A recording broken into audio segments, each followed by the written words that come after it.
Assalamualaikum warahmatullahi wabarakatuh. Selamat datang kawan-kawan semuanya di channel Ngobrol Horor. Masih bersama kami berdua tentunya. Ada Biru di sini, ada Bro Ayung di sana. Dan Bro Ayung seperti yang kita tahu nanti yang akan memimpin acara ini gitu, acara itu Bro Ayung. Upacara. Dan sebelum kita menuju ke Bro Ayung, terlebih dahulu kami mau mengucapkan banyak-banyak terima kasih untuk kawan-kawan semua yang udah kasih support, udah kasih dukungan dalam bentuk apapun itu. Terima kasih banyak. Jadi langsung aja Bro Ayung, waktu dan tempat dipersilahkan. Monggo. Baik, terima kasih Mas Biru. Sudah lama saya nggak nyapa, pengen nyapa kawan-kawan dulu. Monggo. Assalamualaikum warahmatullahi wabarakatuh. Waalaikumsalam warahmatullahi. Bismillahirrahmanirrahim. Apa kabar kawan-kawan ngobor semua? Semoga semua dalam keadaan baik, sehat dan selalu bahagia tentunya. Kapanpun dan dimanapun saatnya. Amin. Ada Mas Biru, ada saya di ngobor, ngobrolin yang horor-horor ya. Betul. Ya. Ada cerita apa hari ini? Ya, saya nungguin By the way, ditanya. ada yang mau nomornya Riam Biru enggak gitu ya? Oh iya. Oh ini dia bawa nomor ya. Bawa HP. Oh bawa HP. Gimana Bro Ayung? Ada sebuah cerita Mas Biru ini dari Mas Andre. Mas Andre itu orang asli Semarang. Sok banget ya tadi. Iya, nggak Kesannya apa-apa. kayak dibutuhin aja gitu. Tapi pasti kalau banyak yang loh. Berarti ada cerita apa tadi Mas Ya, Andri? dari Mas Andre. Mas Andre itu asli Semarang, keturunan begitu ya. Ada keturunan Chinese-nya. Jadi bapaknya memang asli keturunan Tionghoa, kalau ibunya itu orang Pemalang. Jadi, saya itu Mas, ini jadi Mas Andre aja biar Cina enak. Jawa ya berarti ya. Cina Jawa. Jadi nganu Mas, ngomongnya aja nganu. Jadi saya kalau kemarin sebelum lulusan ya, jadi sampai lulus kuliah, waktu itu ceritanya 12 tahun yang lalu ketika saya baru lulus kuliah. Saya sebelum lulus lah diwanti-wanti sama ibu, sama mami saya, kamu sudah lama banget nggak pernah pulang kampung ke kampungnya mami di Pemalang. Ya, Bude nungguin pada kangen, katanya kamu udah kayak apa, Andre. Terus siapa tahu ada yang cocok sama gadis sana. Pokoknya nanti kalau kamu udah lulus ke sana, datang ke Pemalang. Nah, saya ya pengen sebenarnya, cuman kan aktivitas sama teman-teman ya yang sulit ditinggal, itu acara banyak. Akhirnya kalau didesak sama mami, saya itu di 2 minggu kemudian setelah lulusan itu berangkat ke Pemalang. Lulusan kuliah. SMA. Oh, kuliah. Ya, sebuah PTN di sana katanya. Iya, PTN di. Emang nggak PTN paham, di Bi. mana? Semarang. Semarang. Oh, Ada, Bi. Ada ya. Ada Ada. Undip, ada UNES. UNES ya. Ada apa lagi ya? Banyak. Banyak Beberapa ya. di sana. Di sini ada ya, Bi, nanti ya kira-kira. Situ mau bikin kan? Enggak ada. Jurusannya goib semua itu. Males goib. Ya, itu langsung akhirnya singkat cerita saya datang ke Pemalang, disambut gegap gempita Mas. Lebaynya seperti itu. Ya gimana enggak, dulu saya lulus SMP lah di saat pertama terakhir. Itu lulus SMP-an ya masih enggak kayak sekarang ya. Udah perbedaannya jauh, sampai diciumi sama bude saya. Ih, orang mana-mana suwe teman roh, kan ada kayak gitu-gitunya. Itu dipeluk-peluk sampai saudara-saudaranya itu kayak pada ngumpul. Sampean wong duwe neng, saya bilang begitu. Kalau sampean orang melarat susah ya, mana mungkin pada ngumpul semua. Ya enggak lah Mas, kata gitu. Sungkan temen pancing apa gitu. Bangsa apa. Akhirnya pada ngumpul semua di sana, bahkan tetangga-tetangga juga Mas. Saya itu senang banget kayak raja diperlakukan di sana. Ternyata udah disiapin kamar juga, dan Mbah Buyut ya, Mbah Kakung saya udah nggak ada semua. Terakhir saya lagi SMP itu karena Mbah yang Kakung meninggal. Nah itu ditempatin bude, kakak tertuanya mami sama bude ya, kakak tertuanya mami. Anak-anaknya juga udah pada gede, ada yang lebih tua dari saya jauh.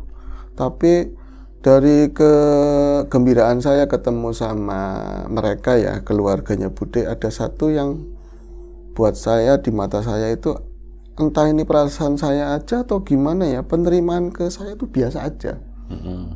Dibilang cool ya, kayak ada saya itu orangnya kadang-kadang cepat emosi gitu ya. Ini bocah so cantik banget loh. Ada perempuan, ya di bawahnya dia sekitar 5 tahunan lah kayak gitu. Teman mereka itu pada salim, pada mas kayak gitu, dia enggak. Malah bukan ke acuh, tapi kayak orang ngurusi gitu loh, nggak ngurusin. Jadi ini bocah ada perangannya aneh. Dan ketika saya hampir menanyakan pun hari itu juga ya, ketika orang agak buyar begitu, udah dapat upeti masing-masing, Bude itu ngerti apa yang saya pikirkan. Udah Andre, usah dipikiri, nggak usah dipikirin. Janji nang kamar bae. Janji nang kamar bae. Iya ya, Bi. Enggak lah. Itu sebut saja namanya Yuli. Yuli emang bocahnya kayak Sepupunya, gitu. berarti sepupunya. Sepupu. Yuli emang bocahnya kayak gitu. Kalau cantik, dia itu paling cantik. Tapi yang modelnya kayak gitu, saya yang model kayak gitu kan lebih penasaran daripada yang mas-mes. Mesti ada apa di balik itu. Itu saya datang hari pertama, berarti sampai sana jam 2:30, rame-rame itu bubar jam 5-an sore lah, hampir mau maghrib. Ketemu sekali tok, nggak salaman, cuman lewat begitu loh. Tetap aja jatah oleh-oleh dia saya kasih. Nggak buru, nggak apa. Sampai maghrib, wong rumah, namanya rumah kampung, memang itu rumah kuna ya, rumah dulu. Yang gede, begitu bangunannya juga masih bata-bata yang lama. Tapi saya kok nggak ketemu sama Juli. Kemana nih bocah? Saya nyarinya itu terus malah. Walaupun berulang kali, Pak Dek sini ngajakin ngobrol, nanti saya brol udut, begitu kan ya. Itu selepas Isya baru saya ketemu lagi sama Yuli. Itu dia ada di samping rumah. Ngapain Mas? Samping rumah rame? Enggak, kebun. Iya, lagi nongkrong. Itu kan kalian kecil. Lebih seneng jongkok di situ gitu. Bisa ngerti lah. Enggak sih di sana. Di samping rumah dia lagi berdiri. Apa ya, malangkerik ke sini ya. Tapi dia kayak ngepang tangan di depan begini. Saya pikir siapa? Lagian saya juga kadang-kadang parnoan pernah dilihatin pocong sekali walaupun nggak jelas. Jadi kalau udah ke kampung yang banyak pohon-pohonannya, udah saya bayangannya kemana-mana lah.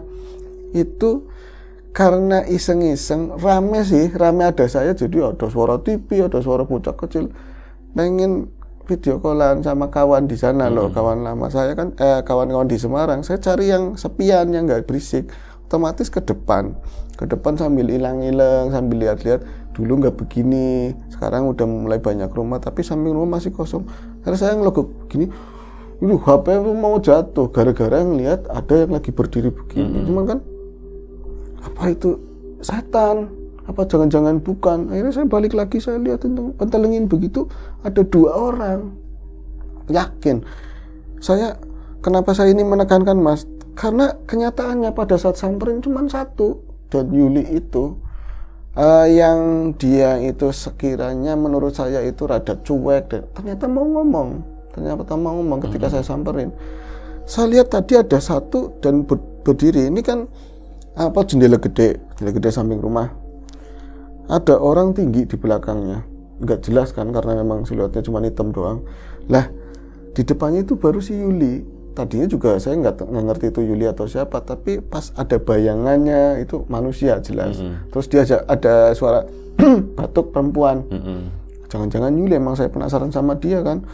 Saya muter lagi ke selurukan gue loh, tundagan gue.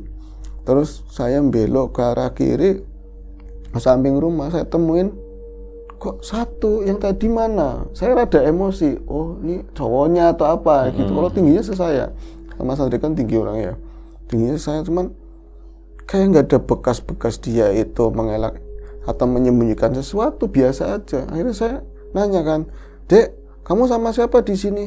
Sendirian Mas. Jawab, ternyata nggak seperti yang saya pikir gitu loh. Kamu lagi ngapain? Nungguin kamu. Tetet menjatuhin apa gitu, enggak. Aku lagi nggak ngapa-ngapain. Kenapa? Nanyanya emang ketus. Kenapa? Enggak apa-apa. Emang kamu tadi sama siapa? Sampean lihat, digituin. Langsung sampean lihat, kan asumsinya udah ke hal yang ini ya kan, yang astral lah.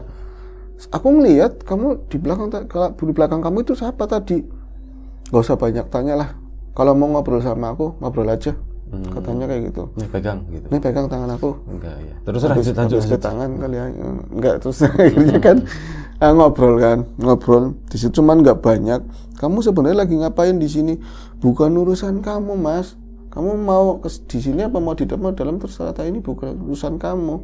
Ternyata pas saya dekat begitu ya, dia semacam, kalau yang lain rada feminim, androk ya androk. Soalnya kalau di dalam rumah, namanya kampung saya sekarang juga kan udah kayak kota ya, jadi pakaiannya celana short. Apa dia perempuan pakaiannya celana yang gombrong-gombrong kayak pesilat kayak pesilat. Dan memang sini baju yang diselempangin ada sabuknya pula. Saya baru ini orang kayak pesilat gitu loh, jagoan modelnya, rambutnya dikuncur begini kan, kamu lagi ngapain, dia langsung set kayak gitu kakinya loh, semacam kuda-kuda. Aduh, jangan-jangan emang dia lagi mau latihan silat. Dan tak tungguin saya geser, jangan-jangan saya ganggu, iya langsung main pencak begitu ya. Karena dia memperagakan berbagai jurus lah, seolah-olah nih gue keren banget. Buat aku, buat saya mas kayak gitulah, kesuwen mau perang tinggal perang, kalau misalnya ada berantem nggak usah pakai jurus-jurusan. Saya tes, saya mau pegang anunya mas, terus terang ini mah bukan jorok ya, bener situ Bi, mau saya pegang dari belakang itu langsung tok saya dipiting begini, nggak malu karena nggak ada orang begitu loh. Cuman akhirnya maksud saya biar ada deket gitu, ada omongan deket gitu kan, tapi saya masih penasaran di belakang siapa. Saya nggak berani nanyain lagi. Terus mas tolong jangan gangguin, saya juga mau pergi, katanya begitu. Saya ke depan lagi, saya nemuin Bude. Nah Bude nemenin pade saya makan. Setelah itu saya nanya ke Bude, Bud gitu. Bud butuh budira gitu kan, bukan Budi saya. Bisa aja. Terus ngomong gini, Bude maaf ya, emang Yuli belajar ini karate? Saya kan tahunya karate, taekwondo ya gitu kan. Itu mas, bukan, itulah ya apa sih, padepokan kayak gitu, belajar pencak buat jaga diri. Tapi pas dia ngomong mukanya langsung murung. Loh kenapa Bude? Ya pak, sampean besi ngomong sih. Loh gak ngomong, katanya begitu. Akhirnya diterusin sama Bude. Iya, semenjak dia latihan, pertamanya semangat, jadi rajin, badannya juga kelihatannya lebih kuat, lebih sehat. Tapi lama-lama, Ndre, nyendirilah, sosoknya itu penyendiri. Sering di depan sendiri, orang-orang ke depan mau nyamperin, dia ke tengah, ke belakang, pokoknya menghindar dari keluarga. Kamar nggak boleh disentuh sama adiknya, nggak boleh dimasukin sama orang lain. Terus kadang-kadang bau itu yang bau-bau yang saya udah curiga mas, kemenyan, ya nggak ngerti. Bapak padahal orang Pemalang ya, yang lain itu saudara-saudaranya itu paham klinik, bapak itu nggak sendiri. Iya itu tolong Andre, siapa tahu situ paham maksudnya ada masalah apa kayak gitu. Saya jadi ada yang menarik nih. Aku aslinya mas itu mau sehari 2 hari aja lah, tapi karena ini ada sesuatu ya buat bahan lah, buat bahan saya itu lama-lama di situ. Hari itu selesai, saya pikir besok-besok hari lagi lah kalau saya mau meneliti kenapa si bocah itu begitu. Ternyata setelah saya putuskan untuk pengen tahu, semakin saya itu pengen pulang ke Semarang. Loh, kok bisa kayak gitu, kenapa Mas Andre? Saya itu, kan itu ngomong jam 9 sama Pak sama Bude. Malamnya jam 11 saya mau kencing.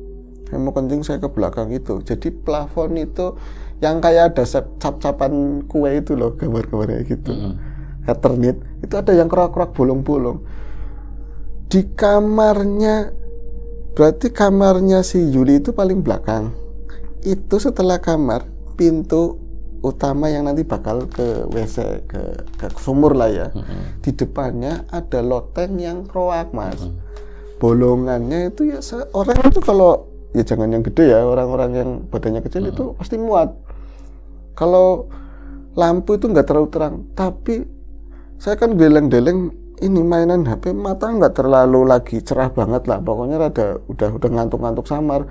Saya melihat ada sepotong tubuh manusia katanya, tapi bagian pinggang sampai ke kaki dia itu lagi naik ke bolongan itu. Sampai lihat jelas. Atasnya itu udah masuk gitu. Udah masuk agak nekuk di bagian pinggangnya. Cuman kalau manusia, Mas, saya jelas banget itu kaki tanpa paket kain sama sekali, tapi warnanya bukan lewat bayangan, bukan, warnanya hitam banget, hitam gilik begitu saya ngeliat. Tapi kalau misalnya anatomi tubuhnya manusia normal nggak sepanjang itu, kakinya itu panjang banget katanya Bi. Dan yang saya lihat dia itu tanpa kesulitan untuk naik, nggak bancik sama sekali loh, langsung kayak halus gitu, geleser dan bunyi grek kayak kita kalau ada lenggarangan di atas itu loh, guduk-guduk gitu ya, bunyinya kayak itu guduk kayak gitu. Dan sempat ke atas kepala saya, malah ada yang runtuk itu loh, umas itu ada yang runtuk. Saya begini kan Astagfirullahaladzim, dia Cina Islam. Belah tengah rambutnya. Andi Lau. Gitu kan. Orang kok belah tengah. Rambutnya Nggak panjang. kebayang pas ngebenerinnya. Iya, digini sak langsung terkelepat begitu kan. Terus siapa kuwi yo? Aku ngimpi apa ora ya? Aku langsung ngontak ngomong, "Yul." Tapi nggak enak juga ya. Tapi nggak ada kedengaran apa-apa. Disautin sama bunyi itu, dan kali ini aku rasa di atasnya kamarnya Yuli. Bunyi greg greg greg greg greg greg greg. Apa ya itu tadi ya? Jangan-jangan saya lihat. Oh iya, dari pertama kali aku datang, aku Badung ya, ngencingnya malah ke kebun, belum pernah ke belakang sama sekali. Saya itu ke belakang rumah, ada bagian sompangannya yang bagian yang kosong. Wow, ternyata luas lagi. Pantesan dari samping masih bangunan jauh gitu ya. Saya nggak peduli yang namanya sumur lama, mungkin angker, di situ mungkin ada pocong, ada apa. Saya pedulinya makhluk itu tadi itu apa. Langsung saya ke tengah-tengah yang kosong, balik badan, langsung menuju kamarnya itu, pandangan saya, kamarnya Yuli. Ternyata masih pakai bambu-bambu yang bunter-bunter itu, usuk-usuknya loh. Kayak gitu. Saya liatin, kayak tipis banget ininya. Gentengnya itu tipis banget. Kalau misalnya tadi buat lewat orang itu susah. Oh iya, tapi dia tuh gerakannya cepet banget. Seenggak-enggaknya kalau merakak pun akan nyundul gitu loh. Tapi iya bener apa enggak ya? Lagi saya mikirin tuh bener apa enggak, nembus ke genteng. Ada genteng yang kaca, saya liatin genteng kaca, dia tuh tangan tok gini loh, seret, tangan gitu doang mas. Tapi mungkin itu ngaweh ke arah saya atau dia mau keluar. Tangan juga ukurannya lebih panjang dari tangan manusia normal. Jadi tulang ini hasta ya, itu kayak segininya kita, jauh panjang tapi kurus banget, mentong gitu, jari-jarinya panjang. Saya langsung, apa tuh? Saya langsung kayak gitu. Terus bude kan dengerannya, Dre, nang endi, gue liat ini kamar nggak ada. Maksudnya mau diajak keluar, keliling-keliling sama Pade. Saya mau cerita, takutnya nanti mengada-ada ya. Akhirnya target itu yang paling kecil mana di rumah ini. Biasanya naketin jujur gitu loh. Saya ngencing, terus malam ternyata nggak ada gangguan apa-apa. Cuman suara-suara greg-greg itu ada terus. Cuman nggak pernah lewat di Ethernet kamar saya. Padahal kamar saya deket, pasti di daerah. Kamarnya Yuli lah di situ. Akhirnya pagi-pagi itu pas kebenaran saya datang Sabtu, terus Minggu anak-anak kan pada nggak berangkat sekolah ya, libur. Ada bocah kecil, perempuan. Itu dari kemarin itu kalau ngelihat saya mungkin modelnya begini kayak bintang-bintang pujanya dia kali ya. Katanya kayak ini. Jadi nggak nemplok terus kayak seneng gitu. Senang cinta monyetnya anak kecil. Karena tak tempel kebenaran kan. Sebut saja namanya Rina. Rina sini, izin kayak gini kan. Akan-akan dia itu mau diapain gitu. Sini nggak apa-apa, sini sama mas sini. Saya tanyain, Rin, Mbak Yuli udah punya pacar? Ngambek. Ngambek kayak cemburu kan. Raimu bangsit, takutnya kayak bangsit, melukai hati dan perasaan gitu. Orang ngerti. Nggak ada. Orang pacaran, Mbak Yuli orang pacaran. Shh, jangan kenceng-kenceng. Kamu di rumah ini seneng nggak? Seneng lah mas. Nah itu putu, cucu bukan adiknya, cucu. Kamu takut nggak kalau misalnya malam-malam mencing? Takut. Soalnya saya pikir jawabannya itu bakalan nggak terbuka seperti itulah, sedikit nyerocos kebuka semua dari situ. Takutlah soalnya. Waktu itu campur-campur ngomongnya sama ngomong Jawa sini ala-ala malah itu soalnya aku tahu pernah lihat itu mas, ada orang yang kakinya panjang banget itu masuk ke dalam bolongan ini sini kayak terangin semua. Terus pernah juga di atasnya kolam yang gede itu, di situ itu katanya temannya Mbak Yuli, katanya begitu. Kata siapa? Kata Bude, kata Mbak Uti. Oh berarti Mbak Utinya tahu. Terus kamu diapain? Nggak apa-apa, katanya itu temennya, tapi nggak baik, lama-lama jahat, katanya begitu. Itu teman kenapa? Ilmunya Mbak Yuli, katanya begitu. Ilmunya Mbak Yuli. Wah, saya makin jelas ini kan. Yuk beli mie ayam yuk, dianterin bawa sana mie ayam. Di kebun saya melakukannya, masih makan mie ayam sama itu kan emang tempatnya di kebun. Terus ditanyain lagi, orang rumah tahu semua, tahu pada Mbak Kakung aja tahu. Terus nggak diobatin, sering diobatin, tapi itu apa lilik ya manggilnya, lilik Yuli itu tambah marah kalau kayak gitu. Jadi udah lama nggak ada orang pintar ke rumah, katanya begitu. Nah, saya akhirnya bikin penelitian sendiri, tapi ya itu tadi, saya niatnya mau lama jadi pulang. Malam kedua, saya melihat pintunya Yuli di jam 1:30 itu bolong, buka sedikit. Jadi mungkin orang-orang kampung ya di sana aktivitas banyakan siang, terus kerja yang berat-berat. Jam 11 itu banyakan tidur semua lah. Itu saya ketap-ketip nggak ada temennya. Saya pengen di saat itu Yuli keluar kayak ngobrol, nggak apa-apa. Saya mau nerima kamu itu mau punya ilmu apa kayak nggak apa-apa. Tetap aja nggak keluar-keluar. Saya masuk kamar, kedengeranlah suara itu, ruk. Dan kali ini sampai ke kamar saya, di atas maksudnya, di atas kamar saya. Saya itu ini mas, lampunya nggak begitu terang dan di atas ternit itu tuh banyak sawang-sawang bekas sawang yang buluk-buluk itu. Saya nggak peduli dan nggak pernah lihat ke atas karena apa? Saya takut, bukannya apa-apa. Karena itu jelas putar-putar di atas terus. Saya kayak pojok ke sana nanti ke tengah kayak itu terus. Lama-lama saya sesumbar dalam hati, Buluk, saya panggilnya Buluk karena makhluk hitam. Buluk, kalau kowe wani mlododo, metu kayak gitu kan. Saya pas ngeliat ke atas bisa sekilas banget si Ethan itu kayak karet gitu loh. Mukanya itu kayak ngecap gitu loh. Modelnya kayak apa? Ya kayak muka orang. Cuman gini agak panjang di sininya itu doyor begitu loh, agak panjang. Jadi pas dicap itu panjang begitu. Itu sekilas banget. Saya astagfirullahaladzim, dia langsung balik lagi. Itu lama-lama diem, nggak ada apa-apa. Kalau mau turun, saya beraniin kayak gitu sekalian, udah tanggung sih. Adanya dia jalan bunyi reg, dan ketika dia balik dan itu arahnya. Kalau misalnya ini kan nyerong ke sana ya, gerak, itu ada semacam kayak cap kaki sama tangan, plak kayak gitu. Cuman bekas yang ngecap itu balik lagi kayak ternet semula. Itu jam berapa? Sekitar jam 1, jam 12. Saya mau keluar nyamperin yang nggak berani, ini mah udah horor banget menurut saya. Dan dia udah mulai ke kamar saya, ini bahaya kan. Saya nelpon ke kawan-kawan di Semarang katanya Bali wae, kok ngopo-ngopo gitu kan. Akhirnya di jam berikutnya ya sekitar 1:30 ada suara-suara kayak gitu lagi dan saya mendengar nggak terlalu keras sih, emang kamarnya ya kalang tembok-tembok gede, ada Ethernet segala macam. Ayo sini, itu suaranya Yuli. Ayo sini, ada kata-kata itu toh. Ayo sini, dia ngajakin siapa gitu kan. Saya penasaran, buka pintu, mindik bener-bener. Tapi dari situ di depan TV juga ada anak kecil itu pada tidur. Saya mindik ke kamarnya Yuli. Kamar itu gelap, ngebuka pintunya. Tapi nggak lebar begitu ya. Cuman kalau orang miring ini nih bisa masuk apa enggak ya. Saya sengaja bikin suara di gerakan sendal saya supaya Yuli itu negor. Srek. Sampai depan pintu ada aktivitas di dalam. Telepon dari Menteri Pertahanan.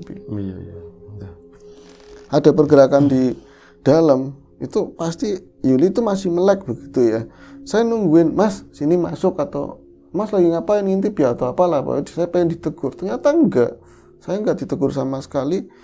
Dan ketika saya melodot begini, niatnya mau ngintip masuk kepalanya begini, itu ada tangan itu jatuh, tangan Pak Joko di depan muka saya.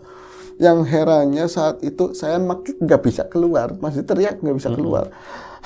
Langsung kayak gitu toh, jadi pintu ada kayak semacam ornamennya lah di atas. Saya kan nyundul karena itu cuma 180, itu hampir nyundul lah sedikit lagi. Saya kan tinggi gitu ya. Itu plek di depannya ngawe-ngawe begini, saya mau motor kayak gitu nggak keluar sama sekali, nggak keluar, lari juga nggak bisa. Itu ternyata dia turun bukan pakai kaki, emang tangan itu mau turun, slek kayak semacam apa sih ya? Kalau sampean pernah lihat film yang Ring itu, yang makhluk yang putih itu loh, yang ngikutin terus. Itu kayak semacam kayak gitu, gluk itu turun ke bawah. Saya nggak bisa ngapa-ngapain dan pintu itu dengan sendiri blok ngebuka. kayak saya mungkin disuruh lihat apa memang mereka saking sombongnya ngeliatin ke arah saya gitu loh. Itu di sana ada Yuli posisinya duduk sila di lantai, tapi dia itu ngadepnya ke tembok, ada bau-bau wangi-wangian semacam tadi apa yang dibakar-bakar itu loh. Itu makhluk itu langsung di belakangnya dia masuk kayak lewat atas kayak gitulah, jadi satu set kayak gitu set. Lama-lama Yuli itu gerak, kan tadinya posisinya seperti ini kayak orang lagi semedi begitu, dia itu gerak kepalanya mulai nengok ke samping, ini pasti ke arah saya. Saat itu sampean masih nggak bisa bergerak Mas Andre, bisa tapi penasaran. Pada saat balik badan dia itu bangun, itu saya masih belum bisa ngeliat wajahnya dengan jelas karena digelapin sih. Itu jalan itu duk nungguin, itu udah nyatu sama setan lah, saya pikir begitu. Pas sudah deket begini, ini kan ada lampu, saya agak mundur dong biar mukanya itu nggak kelihatan, agak kelihatan. Itu mukanya yang saya lihat bukan Yuli, semua bentuk tubuhnya itu Yuli semua, pakai baju Mas, pakai baju, tapi mukanya itu seperti muka yang di eternit, panjang gedoyat kayak V Vendetta itu loh, kayak gitu panjang. Saya itu bisa teriak kencang banget saat itu juga, teriak, saya lari itu sampai nabrak-nabrak TV segala macam. Tapi saya ngomongnya, kan orang-orang pada bangun, saya ngomong kalau saya bukan melihat itu, saya melas sama Bude sama apa, takutnya nanti malu diceritain ke sana kan. Itu pada bangun, kenapa pada melecehkan, pada ledes gitu, kepleset Bude tadi di kamar mandi, saya sendalnya basah banget itu licin. Oh ya wis, hati-hati Mas, hati-hati, ini Yuli tadi kayaknya kamarnya buka ya. Enggak, nutup, saya bilang begitu. Dan dia itu nggak keluar-keluar lagi. Paginya saya ngomong ada kerjaan dadakan, pokoknya saat dipanggil dari Semarang saya pulang dan nggak pernah membahas itu lagi. Oh, itu dibiarin aja. Dan saya nanya ke mami saya, katanya kalau ilmu-ilmu kayak gitu saya pikir udah jarang orang ngerjain, tapi kalau itu ada ya bisa, tapi nanti biar urusan mami sama budemu, katanya begitu. Ya berjalan biasa lagi, tapi saya nggak terlalu yakin sih, tapi memang jelas itu aja sih. Kasihan katanya. Iya kasihan kalau dibiarin lama-lama, kasihan. Ya itu sih. Itu aja, terima kasih Bro Ayung sama Mas Andre ya, terima kasih banyak di Semarang sana. Semoga Mbak Yuli juga kondisinya udah membaik, atau sekarang nggak ada kabar kondisinya. Ya semoga membaiklah semuanya. Bro Ayung terima kasih banyak, kawan-kawan juga di rumah terima kasih banyak. Doa terbaik dari kami untuk kawan-kawan semuanya. Sampai jumpa di episode selanjutnya. Ngobrol horor, jaga kesehatan kawan-kawan. Assalamualaikum warahmatullahi wabarakatuh.